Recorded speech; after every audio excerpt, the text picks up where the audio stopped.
Breaking tonight, President-elect Trump tapping Robert F. Kennedy Jr. to be his next Secretary of Health and Human Services.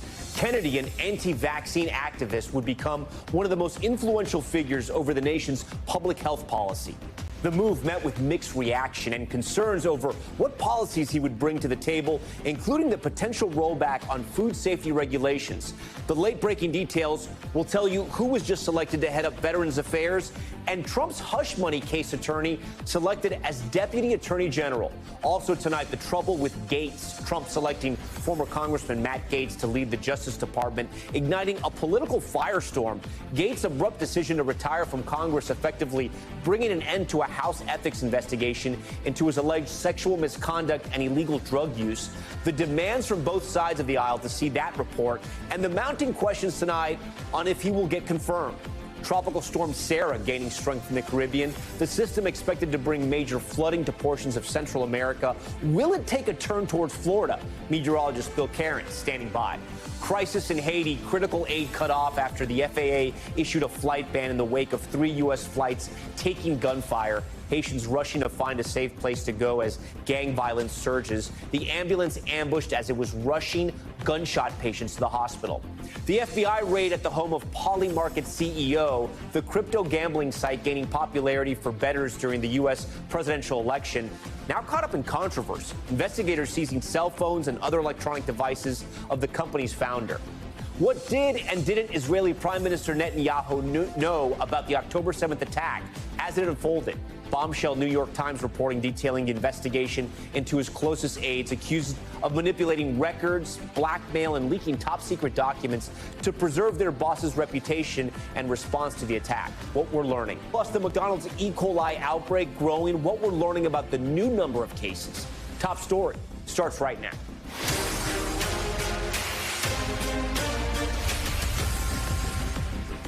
And good evening. We come on the air tonight with breaking news once again. President-elect Trump nominating Robert F. Kennedy Jr. for Health and Human Services Secretary.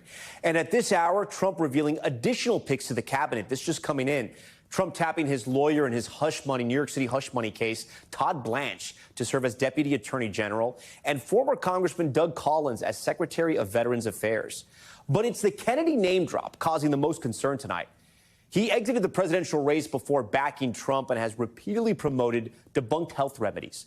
RFK Jr. is one of the nation's most prominent vaccine skeptics who has widely criticized COVID vaccines and childhood immunizations. The environmental lawyer has no public health or medical degree, though he would be overseeing agencies such as the CDC, the FDA, and the National Institutes of Health and Centers for Medicare and Medicaid Services. The move does not come as a surprise, as Trump has touted his support for Kennedy while on the campaign trail. I'm going to let him go wild on health. I'm going to let him go wild on the food. I'm going to let him go wild on medicines. Von Hilliard speaking to Kennedy last week, pressing him on what he would do if he were to take on the role. Take a listen. You say clearing out the corruption in your terms. Would that mean clearing out the top-level federal service workers that are currently at the FDA and the CDC? In some categories, I would say. What does that look like? Yeah. In some categories of workers, there are entire departments, like the nutrition departments at FDA, that have to go. That are not doing their job. They're not protecting our kids. RFK Jr. has attacked the FDA promoting raw milk, which his experts have linked to deadly E. coli outbreaks. He's promoted a number of unproven COVID cures, and he has falsely claimed that vaccines are tied to autism. For decades, studies have proven otherwise. Other ideas he has discussed include expanding stem cell research. The decision drawing differing reactions from lawmakers on social media. Alabama Senator Tommy Tuberville saying, quote, brilliant pick. Missouri Senator Josh Hawley saying, bad day for Big Pharma. But Connecticut Senator Ed Markey calling Kennedy, quote, dangerous, unqualified, unserious. At this hour, more fallout over the president-elect's picks for Attorney General. Now, former Florida Congressman Matt Gaetz igniting a firestorm on Capitol Hill. His decision to step down from his role abruptly ending the House Ethics Committee investigation into his alleged sexual misconduct and illegal drug use. Both accusations, we should mention, he denies. But senators on both sides of the aisle pushing to see that report. You're not on the House Ethics Committee released that report? Yes, you do. I do. I think when at this point, particularly given his abrupt, departure from Congress, just prior to that report coming out, considering the job that he is being, appointed to, considering that the FBI is going to do a background check anyway, I can't imagine that the committee's not going to want to see it. And take a look at this. Trump's second administration really filling up. Many of these positions will need Senate approval, and some of the people selected for top spots will face intense scrutiny despite Republicans controlling the Senate.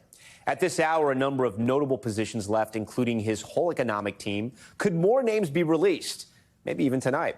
We have much more to get to on this busy evening. Let's start with NBC's Vaughn Hilliard, who leads us off.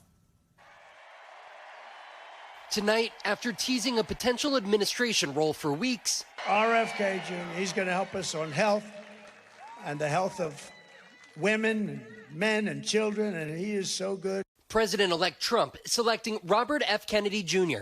to be his next Secretary of Health and Human Services, writing, Americans have been crushed by the industrial food complex and drug companies who have engaged in deception, misinformation, and disinformation when it comes to public health.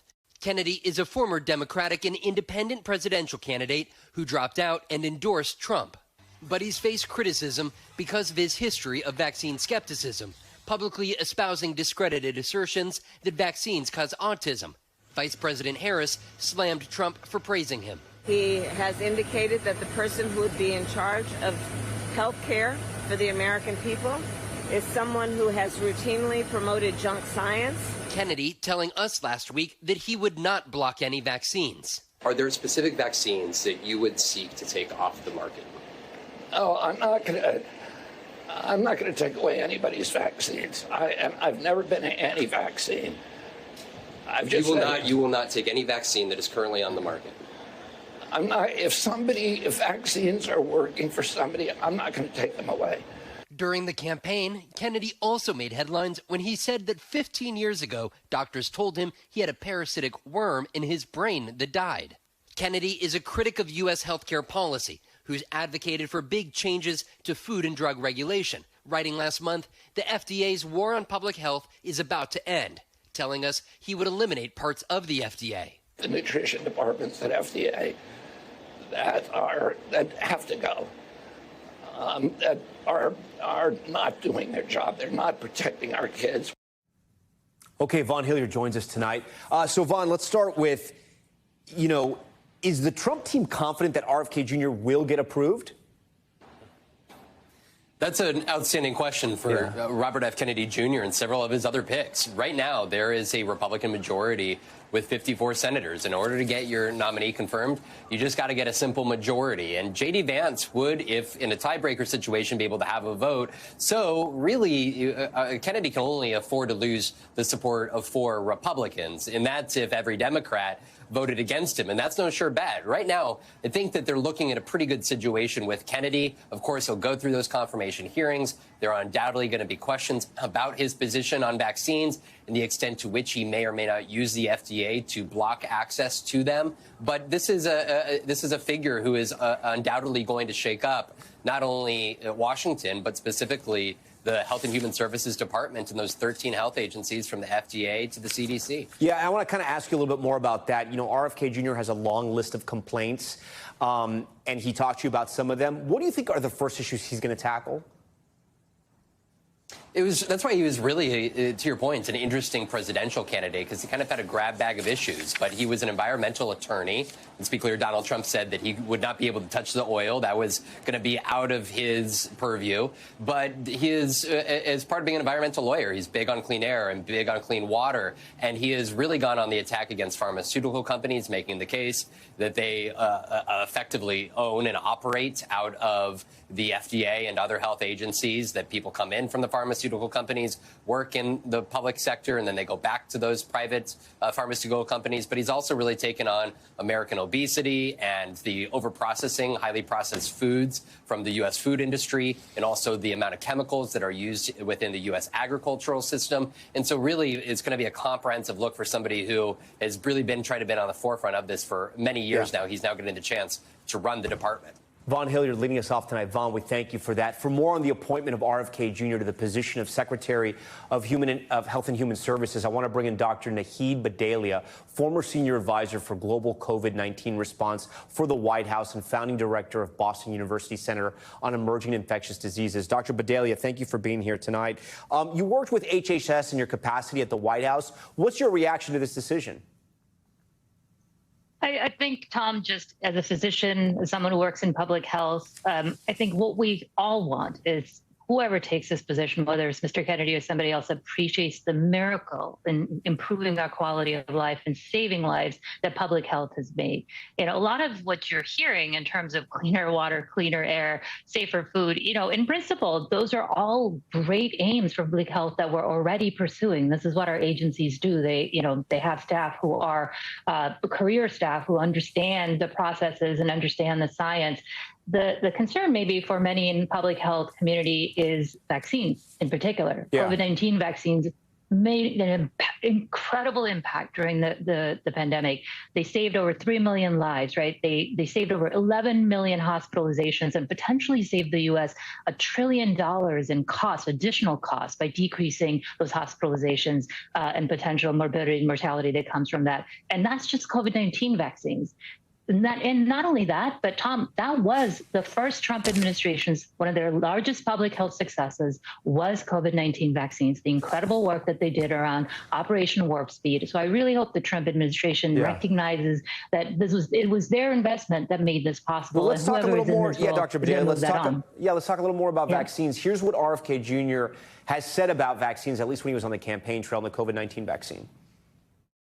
And as we all now recognize, the COVID vaccines were neither safe nor effective. But here's the problem, is they have all these vaccines and they recognize that it's going to be really hard to get a vaccine that does what people say they would think it's going to do. So they have been reducing the standards to make it so that they can pass a vaccine no matter what.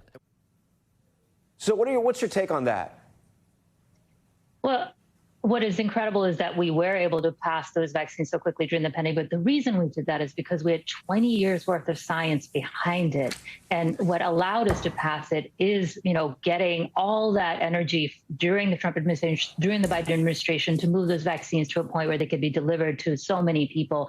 Those vaccines are safe. Anytime you have any intervention, the safest of intervention, when you expand it to a larger populations, you could see rare side effects. And we saw that in some of the COVID-19 vaccines, but there are, by and large, vast majority, completely safe. And they, as I mentioned, saved incredible numbers of lives, saved hospitalizations, and they continue to do that as we take on the boosters that are coming on annually, just like our flu vaccines. Dr. Badalia, there'll be people across the country who want government to be smaller, right? And they may look at Health and Human Services and say it's ballooned in some cases, right? Some departments have gotten too big. Does he have a point when he says some departments maybe aren't needed or need to be shrunk?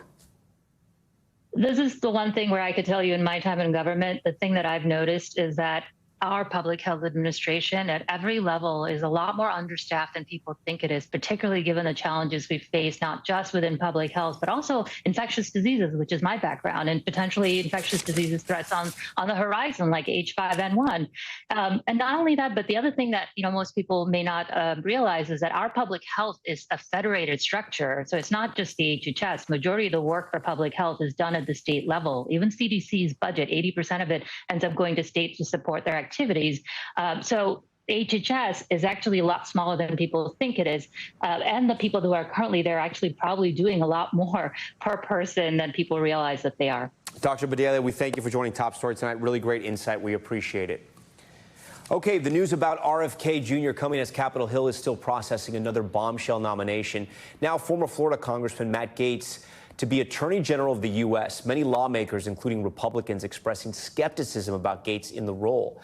The timing of this nomination now also called into question. Gaetz was under a House Ethics Committee investigation for allegations of sexual misconduct and illicit drug use. That committee's report was set to be released tomorrow, but Gaetz resigned from Congress shortly after Trump's announcement last night, ending the House probe. Now, some senators who will be voting on Gaetz' confirmation are asking to see that report before they make their decision. Republican Senator John Cornyn of Texas, who sits on the Judiciary Committee that will vet Gaetz, saying he'd be open to subpoenaing the report if necessary. I think there should not be any limitation on the Senate Judiciary Committee's investigation, including whatever the House Ethics Committee has generated. So you want to see it? Absolutely. For more on Matt Gaetz' road to confirmation in the Senate, I want to get right over to Capitol Hill correspondent Ryan Nobles. Ryan, I want to dive right into that. You heard Senator John Cornyn right there. I mean, I don't want to say it's surprising, but you have somebody who's aligned with President-elect Trump saying he wants to see this report. Yeah, I think that's the feeling that most senators have, that regardless of who's being confirmed for a position as important as Attorney General, that they want all the facts before they have the opportunity to vote on a confirmation like this. And that's why even those senators that are inclined to say yes to Matt Gaetz want to see that report, and they believe that it should be an important part of that conversation. And the other thing that I found talking to many of these senators today, Tom, is that even if they don't get the report itself, what they absolutely need is the underlying evidence that went into that report. And they can get that through a variety of means. It could come up through the FBI background investigation that will take place before confirmation. That is usually a standard part of this process. So these senators are pretty confident they're going to get that information, and they hope that it will help inform their decision before they make that vote. Yeah, what is your take? I mean, what does your gut tell you? Do you think he will get the votes? Will he get there? Does President-elect Trump have enough juice still? Listen, Tom, my feeling is until 5 or 4 senators come forward and definitively say that they're voting no, you have to assume that Matt Gaetz is going to be the next Attorney General. It is striking to me, while we have seen a great deal of skepticism from a wide range of senators about this pick, a lot of questions about it, there hasn't been one senator that's come forward and said that they're an absolute no vote, at least on the Republican side. And so, Gaetz can afford to lose 4 senators and still win confirmation. And you're absolutely right. We are in a period of time in Washington right now where Donald Trump is running the show. The results of that election were convincing. He did not hide how he feels about any of the big issues of the day. He presented that to the American people, and the American people still elected him. And I think that there are a lot of senators who, under normal circumstances, would raise serious questions about someone who has such an unbelievable lack of qualification when it comes to being the nation's top cop, who are then looking at the election results and saying, this is Donald Trump's administration, and we need to give him whoever he wants, because that's what the voters told us to do. Yeah, Ryan, what are the chances that we get to see that House ethics report, or that it's released, or that it's leaked? I think it's very likely that we're going to see it for a number of reasons, Tom. You're right. First of all, that there's just the opportunity for an enterprising reporter to come in contact with it and get the information out there. But also, because the Senate is insistent that they'd like to see it, I think the House Ethics Committee has a number of options here. First of all, there's precedent. They have done this on 2 different occasions that we know of, where they've released a report regarding a member of Congress that they were investigating after that member had already left Congress. In fact, in one instance back in 1987, it was 2 months after that member of Congress left office. So there's precedent for it. Secondly, they could refer the report to the Senate Ethics Committee, which could make it part of their confirmation process. They could also refer it to another law enforcement agency, perhaps the FBI, as part of their investigation into his background check to become the next Attorney General, or maybe even a law enforcement agency in the state of Florida, which wouldn't be bound by the Department of Justice should Matt Gaetz become the Attorney General. So there are so many options to get this report out into the public. I'd be very surprised if it doesn't see the light of day. And real quick, before you go, what's the timeline on the confirmation process? When can America start getting ready to tune in? So they can't begin it in earnest until the new Senate takes their seats in January 3rd, but they could begin the hearings and the confirmation process shortly after that. He can't officially be sworn into office until President-elect Trump is formally inaugurated. So basically after the holidays and into the new year is when we'll know whether or not Matt Gaetz has got a real shot at becoming the Attorney General. Ryan Nobles, that's going to be a busy time for you and all your colleagues there on Capitol Hill. All right, Ryan, we appreciate it. For more on the confirmation battles for both RFK Jr. and Matt Gaetz, I want to bring in our political pros tonight. Our good friend Carlos Curbelo, former Florida congressman and an NBC News political analyst, and Megan Hayes, a Democratic strategist and former special assistant to President Biden, also also a good friend. We thank you both for being here. Carlos, I'm going to start with you, right? Like Matt Gaetz, you also represented Florida in the House of Representatives. What do you know about Matt Gaetz, and how well is he regarded in Florida GOP circles? Well, Tom, I was serving in Congress when Matt Gaetz joined the Congress, and he actually came with a very team attitude to the job. He helped some members raise funds and get elected. I was interested in his politics because even though he came from a very conservative part of the state, he had a libertarian streak to him. He was in favor, for example, of cannabis legalization, marriage equality. He acknowledged climate change and said the government had to, play a role in contributing. So that was Matt Gaetz. And then, he got into the MAGA movement and became someone else, started making a lot of enemies in the Congress, started just kind of focus on trying to get on TV as often as possible. And I can tell you that in Florida, Matt Gaetz, has plenty of allies, and he comes from a family that's very well regarded here, the Gaetz family. His father has served in the legislature for many years and is going to serve again.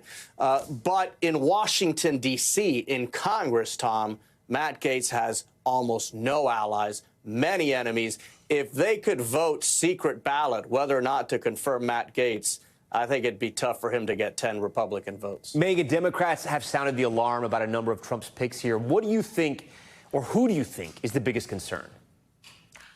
I think Matt Gaetz and Tulsi Gabbard are probably the biggest concerns for Democrats. I think that this is what the confirmation hearing process, though, is for, and all this stuff will come out, and then Republicans will have to decide whether or not they vote. But I think that Matt Gaetz has all the things that we've talked about here, and his ethics committee report. But I also think that Tulsi Gabbard has been a known Russian asset, and likes conspiracy theories a little more than I think people would be comfortable with. And so those are the two that I think are the most concerning to Democrats at the moment. Carlos, talk to me about the process to get him confirmed. Something interesting happened, in the last 2 hours where we learned that Trump's personal attorney is now going to be Deputy Attorney General Todd Blanche, who's a very experienced attorney there. Is Trump sort of signaling that he's going to have Blanche sort of watch the henhouse, if you will, while Matt Gaetz is there? And do you think Trump has enough juice to push Gaetz over the line to get confirmed? Well, that is the big question here. Of all of the president's nominations up to now, Gaetz is by far the most controversial. And you've heard a lot of resistance, not direct resistance from Senate Republicans, but certainly a lot of skepticism, people wondering if he can even get the votes. So this is going to be a big test of Senate Republicans. I can tell you, I know that most of them do not want Matt Gaetz to serve as Attorney General. This is the conflict they're in now, right? Do they follow those instincts?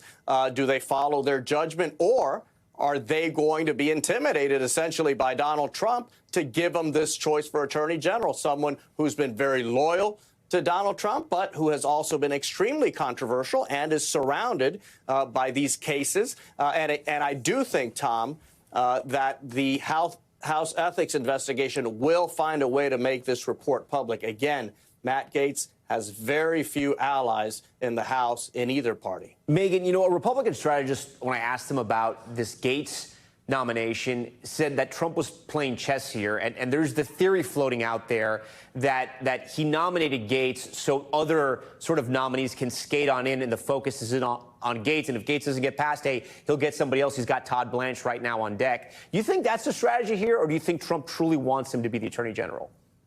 I mean, who knows who can get in the mind of Donald Trump, but I do think that is some of this. If you look at the shiny object over here, you might not notice these things over here, but that's why the Senate does hearings. That's why this is not just everyone just goes up and there's a voice vote on everyone. They have to go through hearings. There's confirmation, it's a process that they have to go through. And I agree that the ethics committee report will get out, and I'm not even sure that Matt Gaetz is going to get a vote, because I think once that report comes out, Trump might rescind his nomination and just move on to the next person, so not to put the Republicans in the situation to have to take a vote for him. Megan, how concerned are Democrats, right? You have President-elect Trump, who won a huge victory. You have the Senate in the Republicans' hands. You have the House in the Republicans' hands. And Democrats, they obviously still love this country. They're going to want to push through their legislation as well. What do you think the Democratic Party is thinking right now? I think that they're thinking that the House and the Senate are on slim majorities, and they're going to have to make some compromises here. But I do think that there are some Republicans that will vote with Democrats on certain things in both chambers. And I do think that the more people they take out of the House, the better chances that Democrats have to take over the majority later on in the session. But I do think Democrats are realizing that they're going to have to compromise. They're going to have to work together. But, you know, that's what's unique about Congress is this isn't the first time they're going to have to work together. So they'll find those opportunities, and then the rest of it will just kind of go by the wayside. Carlos, before we go, is President-elect Trump wasting some political capital here, right, by pushing some of these nominees that are getting so much attention and attention not in the best way? Without a doubt, Tom. Look, even someone as powerful as Donald Trump, who completely owns the Republican Party now, he has limited political capital. And by putting senators, members of Congress, in difficult positions, you start spending that capital. So with each time, there's a little bit less. And they have a very ambitious agenda. They want to pass tax reform again. That is a very heavy lift. So Donald Trump is spending some political capital early. I think he has a lot. How much? We'll see soon. Megan and Carlos, so great to have you guys here on Top Story. We appreciate this great discussion. I do want to turn to the weather we've been following all week, and those fires, they continue to burn across the Northeast. It's a story we've been following all week. The Jennings Creek wildfire on the New York-New Jersey border still raging. The fire now 75% contained on the New Jersey side, but dry conditions making that firefight very difficult. And Tropical Storm Sarah nearing the Honduras coast. Lots of developments there. Florida expected to feel the system's effects maybe by next week. Tracking it all, you know our man is here, NBC News meteorologist Bill Cairns. Bill, good to see you. Let's start with those wildfires. Yeah, and no good news. The next 3 days are going to be very dangerous. We're going to have low relative humidity. The winds are going to be up, and there's no rain throughout at least the next 5, maybe 6 days. So you can see where the fires are located. Winds tomorrow afternoon in the 20 to 30 mile per hour range with the low relative humidity. So for that reason, red flag warnings are up all the way through central Vermont and New Hampshire and all the way back down through southern New England. 42 million people included in that, Tom. We'll have a lot more of those small brush fires, and the firefighters are getting tired. They're just fighting these things one after another. Yeah, and then, Bill, I want to ask you about Sarah. What are the latest developments there? Yeah, so the biggest thing with Sarah is that it's going to be close to the Honduras coastline, and that means a weaker storm. So the fears that long-term into next week for Florida have really diminished. But for our friends down in Honduras, this is a nightmare scenario. A slow-moving tropical storm can dump feet of rain, and that's the forecast over the next 3 to 4 days. Then it may just dissipate here over the Yucatan. And even if it does survive the Yucatan and the Gulf, conditions are not going to be favorable for it to redevelop and get stronger as it heads to Florida. So, you know, Honduras, we'll be showing you pictures over the next couple of days. It's very life-threatening mudslides, just about as bad as it can get with 2 to 3 feet of rain. And these spaghetti lines do look scary, Tom. You know, normally if we're at the peak of the season, we'd be like, oh no, this is going to go through the Gulf into Florida. But the water temperatures have cooled off. Upper level winds are not favorable. Right now, it looks like just some rain heading for Florida, probably Wednesday next week, but nothing that's going to cause anyone to change their plans or cause any damage. Okay, we'll be thinking about all those folks, though, in Honduras and in Central America. Okay, Bill, we thank you for that. Still ahead tonight, trapped under the rubble, rescuers in Kentucky racing to save a construction worker trapped who fell down a 12-foot hole on a demolition site. Why officials say it will be a slow and long process. Plus, the FBI raiding the home of Polymarket CEO. Why his lawyers claim the raid was connected to the betting website correctly predicting the presidential election. And satire publication The Onion, now the owners of Alex Jones' conspiracy theory website InfoWars. What they plan on doing with the site. Stay with us.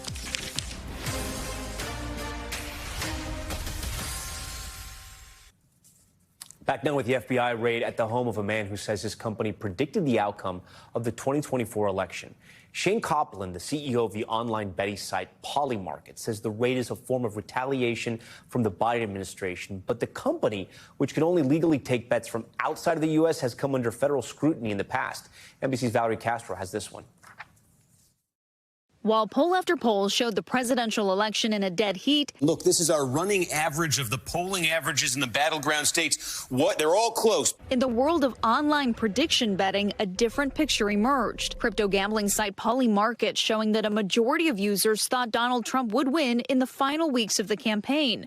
Supporters, including billionaire Elon Musk, citing those numbers, saying they were more accurate than polls. Either too early to call or too close to call. On election night, as our NBC News decision desk carefully analyzed the vote and was hours away from projecting Trump as the winner, Polymarket declaring on X, the prophecy has been fulfilled. Shayne Coplan, the 26-year-old CEO of Polymarket, taking a victory lap on CNBC's Squawk Box. The thing that is undeniable was the night of the election, Polymarket was the first destination to basically convey that Trump had won. And it was a good 2-3 hours ahead of media. In a stunning turn, that CEO coming face-to-face with federal agents as they raided his New York City apartment Wednesday morning, seizing a cell phone and other electronics, according to a source familiar with the matter. Coplan, who was not arrested or charged, joking on X after the raid, "New phone, who dis?" A source tells NBC News it is not clear if Coplan or Polymarket is under investigation. Betting on elections was made legal in the U.S. for the first time in nearly a century this year, but only in markets regulated by the federal government, which means Polymarket is only legal for users outside the U.S. So Polymarket had a deal with the CFTC, the Commodity Futures Trading Commission, which regulates all betting platforms, that they were not allowed to have U.S. users on their site because they were not officially and properly registered with the agency. But Coplan blaming the Biden administration for the raid, writing, "It's discouraging that the current administration would seek a last-ditch effort to go after companies they deem to be associated with political opponents." The people who are crazy enough to think they can change the world are the ones who do. Then posting this video, writing, "Polymarket called it. You called it. In the face of adversity, we build." It becomes this really digestible mass market concept that even now we're just starting to begin to see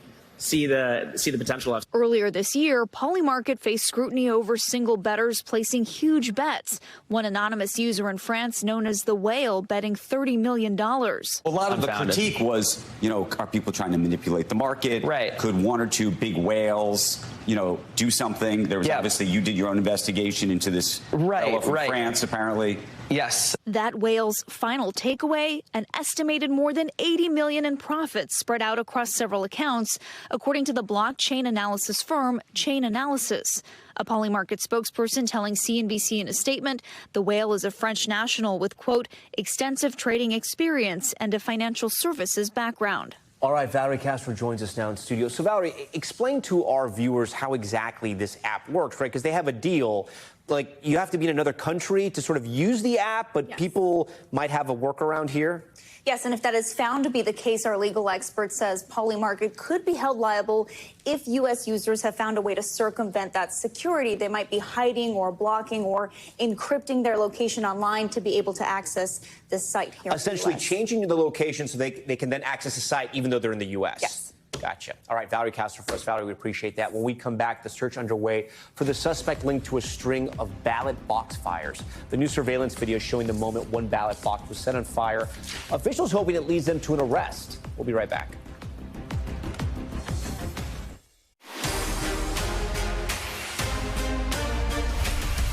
All right, we are back now with Top Stories Newsfeed. We begin with the race to rescue a worker in Kentucky. The man trapped for hours after he fell nearly 12 feet into a void space at a demolition site in Louisville earlier this morning. It's believed he's pinned by debris, that according to officials, and the man is breathing and communicating with rescuers, but the process to save him will be slow to avoid shifting debris. This is a separate incident from the factory explosion that killed 2 in Louisville that we reported on earlier this week. An update tonight on the deadly E. coli outbreak tied to McDonald's Quarter Pounders. The CDC now reporting at least 104 people have been sickened with 34 hospitalized and 1 dead. As we've reported, the FDA says the likely source of outbreak was sliced onions supplied by Taylor Farms. Health officials add that there is no longer a food safety concern. McDonald's resumed selling Quarter Pounders in the states where they were pulled with a different onion supplier. Okay, the FBI offering a reward of up to $25,000 for information leading to the suspect behind ballot box fires in the Pacific Northwest. Newly released surveillance video shows a car pulling up to a ballot box in the Portland area and throwing something inside. Seconds later, the box begins smoking before an explosion is set off. Devices were placed inside ballot boxes in Portland, Oregon, and Vancouver. Hundreds of ballots were destroyed. Authorities say they're looking for a dark-colored Volvo S60 sedan, likely from 2003 or 2004, driven by the male suspect. And satirical news company The Onion has purchased Alex Jones's InfoWars in a bankruptcy auction. And this is not a joke. The Onion gaining control of Jones's free speech media, the far-right conspiracy-minded website InfoWars, was shut down less than 2 hours after the sale. It will reportedly be replaced with a website featuring internet humor. Funds from the sale will go towards the damages Jones owes after he was found guilty of defaming the families of Sandy Hook victims. Okay, now to the Americas and the latest out of Haiti. More residents fleeing their homes as gangs expand their control in the nation's capital. But it comes as the FAA banned flights to Haiti for 30 days after a series of planes were struck by gunfire. The turmoil now threatening civilians who are relying on nonprofits' aid from abroad. NBC's Marissa Parra has more. Tonight in Port-au-Prince, masses of Haitians are fleeing to safety, seen frantically packing their lives into cars, escaping what had once been considered one of the few areas in the capital safe from gang violence until now. Nonprofits like Agape Haiti are left unable to fly aid in. There's a massive concern. We've got 20,000 pounds of supplies sitting on the floor that need to move. It goes from here.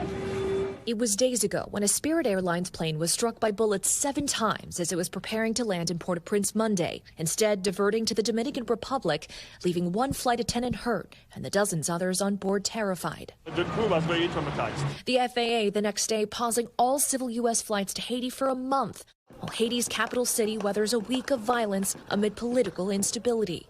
It's been 3 years since Haitian President Jovenel Moïse was assassinated and almost 7 months since Ariel Henry resigned as prime minister, leaving behind a vacuum of power.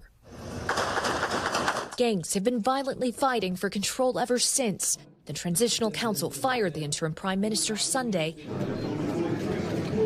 And on Monday, as Alex Didier Filami was being sworn in as the new prime minister, the State Department said gang-led efforts that erupted that day led to violent disruptions to airports, seaports, and roads. Everyone is very scared. Everyone is very concerned. And I think everyone is tired of the situation. Christophe Gurney from Doctors Without Borders says an ambulance of theirs was ambushed on Monday. The charity says vigilantes violently attacked the ambulance as 3 young people were being rushed to the hospital for gunshot wounds. 2 of them instead executed just outside the hospital, waiting to treat them, with volunteers and workers nearby. They are traumatized, shocked. It's really the first time MSF staff is directly assaulted or aggressed by anyone in Haiti, and this is very shocking for us. The aftermath of the violence left Port-au-Prince paralyzed. Offices, schools closed, and with 1 in 2 Haitians facing acute hunger, any pause in aid to the country could be devastating. If we really have to stop or to stand by our activity, it will be a huge disaster for the civilians here. Haiti hasn't seen a presidential election in years. The embattled Transitional Council was created earlier this year to restore democracy, but trust in the council is razor thin as violence wears on in Haiti. The UN reports close to 3,700 people have been killed from the violence since January. Tom? We thank Marissa Parra for that report, and we're thinking about all the people there suffering in Haiti. Coming up, an explosive report about the lead-up to the October 7th attack in Israel. According to the New York Times, Israeli officials are investigating whether Prime Minister Benjamin Netanyahu's inner circle of aides forged his phone transcripts from the day of the Hamas terror attack. Why? When we come back. We are back now with a report in the New York Times on an investigation of Israeli Prime Minister Benjamin Netanyahu's inner circle in the response to the Hamas terrorist attack. According to the paper, investigators are assessing if Netanyahu's aides forged October 7th phone records, leaked documents, and intimidated a military officer. The Times spoke to multiple officials on the condition of anonymity because they were barred from speaking publicly about this matter. Their reporting says on the morning that Hamas raided Israel last year, a top Israeli general called his prime minister, Benjamin Netanyahu, to tell him that hundreds of militants appeared to be preparing to invade. Now, aides to the prime minister are under investigation for altering details about that call in the official record of Mr. Netanyahu's activities that day, according to 4 officials briefed on the investigation. Investigators are also looking into an alleged instance of blackmail, saying there are fears that an aide to Mr. Netanyahu intimidated a military officer who controlled access to those phone records we were talking about. That, according to 4 officials briefed on the incident. The officer was filmed on a security camera installed in the prime minister's headquarters, committing an act that could cause him personal embarrassment. The officials said, and officials say a top aide threatened to use that video against that military officer. The third aspect of all this, Netanyahu's aides are also accused of secretly giving a sensitive document to a foreign news outlet, according to 6 officials briefed on the case. The reported investigation will question what Netanyahu knew about the October 7th attacks and when exactly he knew it, which could play a key role in his political future. We should note that NBC News has not been able to independently confirm the New York Times. For more on this, though, I'm joined by NBC News correspondent Danielle Hamamdin. Danielle, the New York Times is reporting, right, that Netanyahu himself is not under investigation. But how is the prime minister's office responding to what seems like a damaging story tonight? Yeah, it certainly is. And the Prime Minister's office will likely call this a witch hunt like it has on previous and recent accusations of wrongdoing. As you mentioned, he's not under investigation. Officials in his office are for trying to bolster his reputation throughout this war by allegedly doing a number of things, leaking classified military documents, altering official transcripts, intimidating people who had access to those transcripts. Now, take a step back for a moment prior to October 7th, and there was a time when Benjamin Netanyahu was known as Mr. Security. People didn't necessarily like Netanyahu the man, but they liked Netanyahu the politician because he was the man who was going to keep them safe. October 7th happened, and it was the biggest failure in the Israeli security establishment. And Netanyahu's poll numbers sank in the weeks following October 7th. More than a year later, Tom, his poll numbers are back up. Yeah, so I want to ask you about that, right? Because I know so much of sort of the criticism, I should say, of Netanyahu is about the hostages and getting them back and where the war goes from here. With stories like this either piling up or coming out, how does this affect his viability as prime minister? Well, listen, the family members of the hostages certainly have said that he is beholden to his right-wing coalition ministers, and they have accused him of prioritizing his own political survival over the survival of the hostages and their rescue. And as you mentioned earlier, the New York Times piece points out that what Benjamin Netanyahu knew and when he found out might determine his future. And I have to tell you, when I read this piece, one person came to mind, and that is Ronnie Eshel. She was a female soldier in one of the guard towers, and I spoke to her parents last year, and they told me that for months and months, Ronnie and her female colleagues alerted or tried to alert their superiors that something was going on. They saw Hamas fighters train. They saw unusual activity. They reported it to their superiors, and nothing happened. She, along with so many others, was killed that day. Danielle Hamamdin reporting from Lebanon tonight. Danielle, we thank you for your reporting and being tonight here on Top Story. Okay, now to Top Story's Global Watch and a check of what else is happening around the world. We start with an explosion outside of Brazil's Supreme Court building. Authorities say a 59-year-old man was attempting to get inside the building in its capital, Brasilia, but was stopped by a guard. Then he started to throw explosives at the building and one near himself. The suspect died, but no one else was hurt. A court justice blaming far-right extremism for the attack, which is now being investigated as terrorism.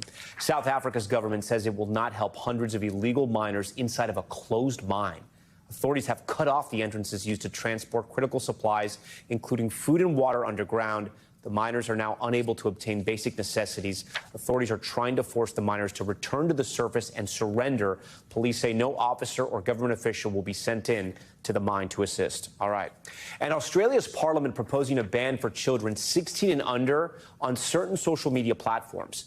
Under this new law, children under the age limit would not be allowed on X, Instagram, Facebook, and TikTok. Supporters of the bill say the platform affects young people's mental health. Critics say removing children from social channels removes incentives for safer online communities. I'm Tom Llamas in New York. Stay right there. More news on the way.